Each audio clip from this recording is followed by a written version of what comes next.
सर्वप्रथम परम आदरणीय हमारी आजादी एवं राष्ट्रीय एकता के प्रति राष्ट्रीय ध्वज को नमन करते हुए आज के इस गणतंत्र दिवस की कार्यक्रम की अध्यक्षता कर रही आदरणीय नीलम मैडम जी, बनर्जी मैडम जी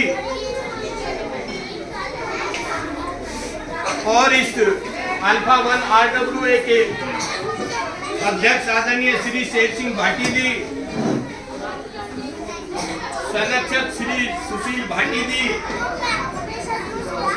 पूर्व अध्यक्ष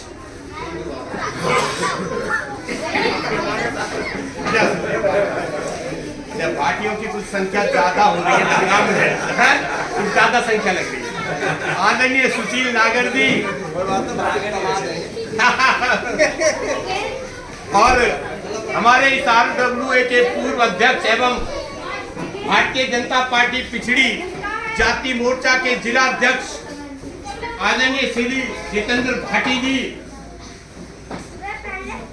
और राजेंद्र नागर जी, शर्मा जी और महामंत्री संजय नागर जी, विजय जी, पंडित जी, श्री वकील साहब जी और ज्योति मैडम जी, प्रोफेसर साहब जी और समस्त मेरे सम्मानित भाइयों बहनों और मेरे समक्ष उपस्थित धरा पर विराजमान मेरे नन्हे मुन्ने होनहार देश के बच्चों, छात्र एवं छात्राओं और अध्यापक गणों, आज हिंदुस्तान के कोने कोने में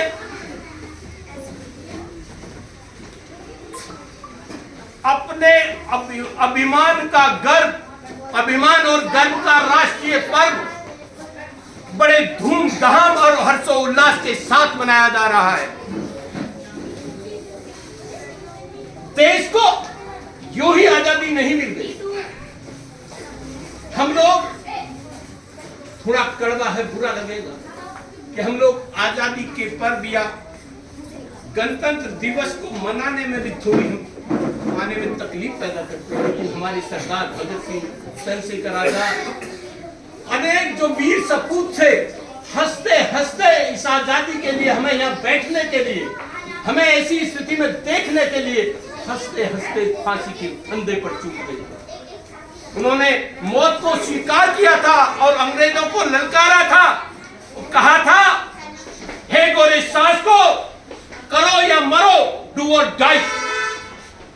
पर भारत छोड़ो, हमें आजादी चाहिए।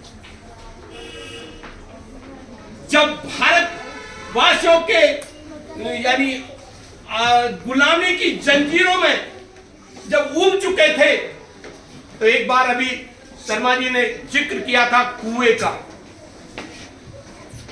13 अप्रैल 1919 बैसाखी का त्योहार हिंदुस्तान के कोने कोने में बड़े धूमधाम से मनाया जा रहा था। जब हिंदुस्तानी इस गुलामी से ऊब चुके थे, तो अमृतसर में जलियांवाला बाग है, जलियांवाले बाग का कांड का नाम आपने सुना होगा। ऊब चुके थे तो हिंदुस्तानियों ने जलियांवाले बाग में एक सभा का आयोजन किया कि हमको आजाद कैसे हो। इस विषय पर एक विचार गोष्ठी, एक बैठक का आयोजन किया। निहत्ते हिंदुस्तानी जब बैठक का आयोजन कर रहे थे, तो मिस्टर जनरल डायर ने, क्योंकि इस बाग का रास्ता आने जाने का एक है, उसको घेर लिया और अंधाधुंध गोलियों की बौछार की। सैकड़ों लोग हमारे लहूलुहान होकर वहीं हमेशा हमेशा के लिए हमसे जुदा हो गए। इतना ही नहीं दोस्तों, जब उन बेचारे निहत्ते हिंदुस्तानियों को कहीं जगह बचने के लिए नहीं मिल रही थी, तो वहां पर एक कुआं है जिसका आपने चर्चा की थी। उसमें एक कुआं है, जान बचाने के लिए उसमें सैकड़ों लोग जब उसमें कूदे तो मैं समझता हूँ 124 लोग हमसे हमेशा हमेशा दूर। इतना ही नहीं, इस वाक्य को एक ऊधम सिंह नामक व्यक्ति देख रहा था। उसने कहा, हे गोरे साज को मैं इसका बदला ईंट का जवाब पत्थर से देकर लूंगा।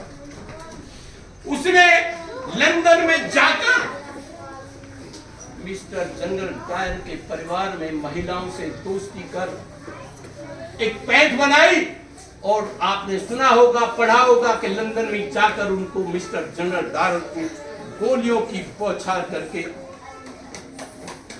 हमेशा हमेशा के लिए विदा कर यह बदला लिया। देश आजाद तो 15 अगस्त सन 1947 को हो गया था, लेकिन उसको चलाने के लिए संविधान की आवश्यकता थी।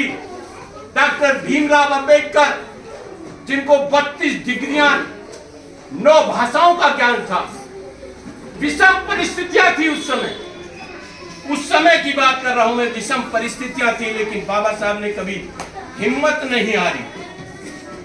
बच्चों से भी मैं कहता हूं, चाहे जीवन में कितनी चुनौतियां आ जाए, मत घबराना, जमकर मुकाबला करना।